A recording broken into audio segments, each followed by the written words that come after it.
Manchester United find themselves in the midst of one of their most challenging periods in recent memory, with their struggles epitomised by a 2-0 defeat against Newcastle United at Old Trafford on Monday night.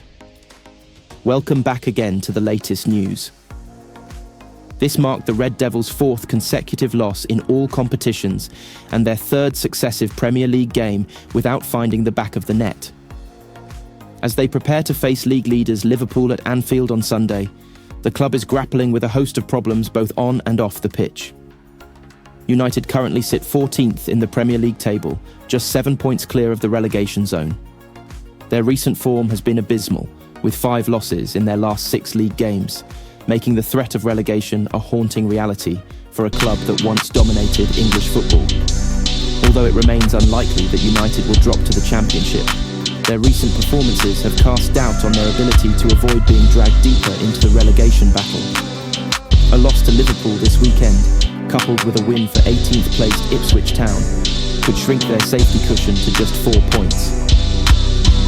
Adding to their woes, United's squad has been ravaged by injuries to key players. Victor Lindelof is sidelined indefinitely after picking up an injury in the recent clash against Tottenham Hotspur. Luke Shaw, who only recently returned from a calf issue, is now out again with a hamstring injury, leaving the England international devastated by his ongoing fitness struggles. Mason Mount, meanwhile, is also out of action due to an injury sustained during the Manchester derby in December.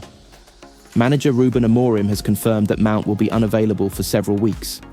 Despite these setbacks, United do not have any players suspended for Sunday's clash.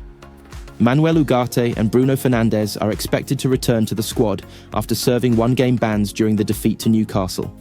However, their availability does little to mask the growing concerns surrounding the team's performance and morale. Gary Neville, the former United captain, has expressed grave concerns about the team's prospects ahead of their trip to Anfield. Describing the situation as desperate, Neville believes Liverpool is the last opponent United would want to face right now. Anfield is an unforgiving place to go, he said. It's the worst place at the best of times. The form Liverpool are in is out of this world. I have some fear for Sunday. Neville pointed to United's dismal display against Newcastle, where Amorim started with 2 aging midfielders, Casemiro and Christian Eriksen, both of whom struggled to impose themselves on the game. Summer signing Joshua Zirkzee was substituted after just 33 minutes to a chorus of mixed reactions, highlighting the tactical confusion within the squad.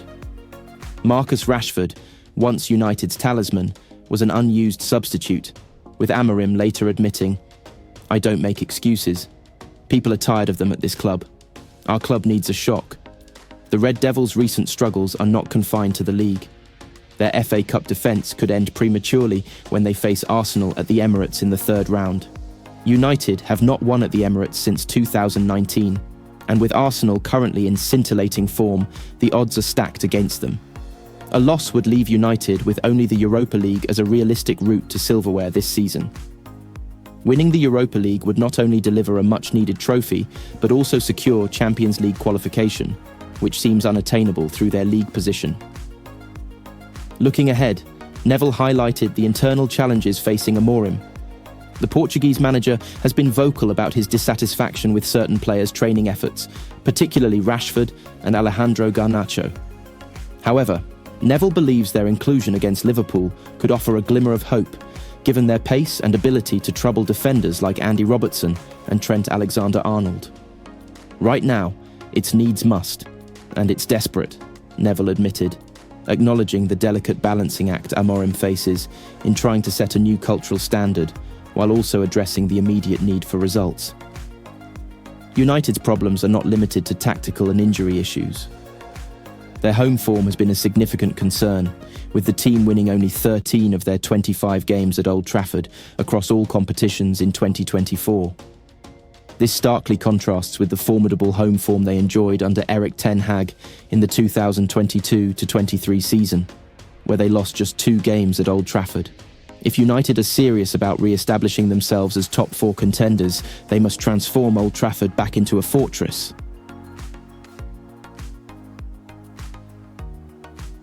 In a significant blow to Manchester United, star forward Marcus Rashford is set to miss the highly anticipated Premier League clash against Liverpool. The news was confirmed by manager Amorim during a press briefing, where he revealed that Rashford has been sidelined due to illness.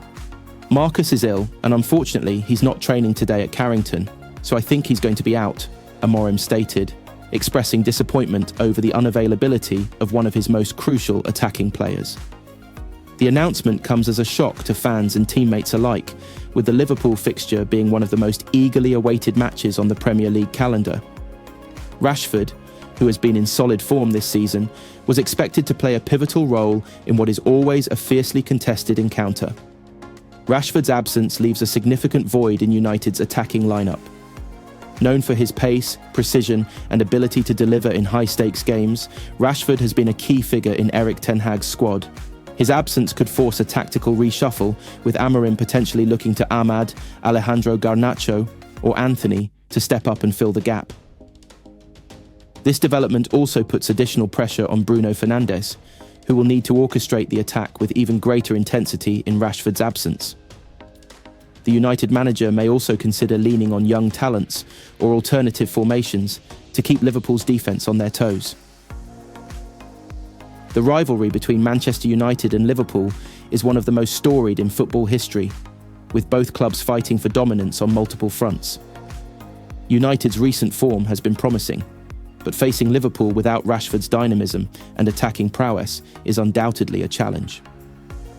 Liverpool, currently sitting near the top of the table, will view Rashford's absence as an opportunity to exploit United's weakened attack. Arne Slot's side has been in scintillating form, and they will look to capitalise on every advantage as they prepare for the trip to Old Trafford. The news has sparked a wave of reactions from fans on social media. While some expressed concern over United's chances against Liverpool, others rallied behind the team, emphasising the importance of collective effort. It's a setback, but we've got to trust the team. This is Manchester United, we never back down, one fan tweeted. As Rashford focuses on recovering, United's medical team will monitor his condition closely, hoping to have him back in action soon. With several crucial fixtures on the horizon, including domestic and European commitments, his return will be vital for United's ambitions this season. Marcus Rashford's absence against Liverpool is undoubtedly a setback for Manchester United, but the team must rise to the occasion and prove their resilience. The stage is set for a thrilling contest, and despite the challenges, the Red Devils will aim to deliver a performance worthy of their historic rivalry with Liverpool.